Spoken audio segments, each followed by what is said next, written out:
Vi står her på Auto C Park i Randers, og foran mig står projektchef Jesper Hansen. Og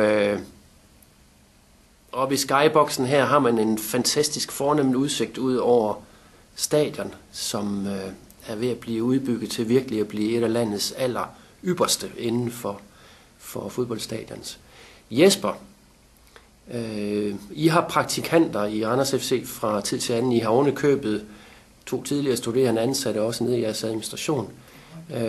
Hvad bidrager de sådan typisk med, og hvad er årsagen til, at I går ind i og entrerer med os omkring at have praktikanter? Jamen, de 2 fastansatte, de bidrager selvfølgelig for lige fod med alle os andre. Og praktikanterne, de kommer ind og yder et godt stykke arbejde, indgår i dagligdagen på stort set lige fod med os andre, med mange forskellige opgaver. Og der er 2 ting i det. Vi vil selvfølgelig gerne være med hjælp til at uddanne de unge mennesker, og så har de også en praksisfunktion, hvor de laver et stykke arbejde ved os. Okay. Det der med at hjælpe dem, det er selvfølgelig interessant. Jeg har en fornemmelse af, at I også indgår i forskellige andre sammenhænge her i byen i forhold til at uddanne unge. Er det korrekt? Det er korrekt, og vi har blandt andet etableret vores jobakademi, som hjælper unge mennesker her i byen med at finde praktikpladser og fast arbejde.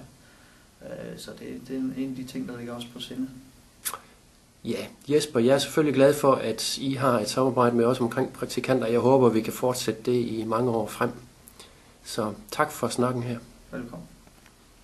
Jo.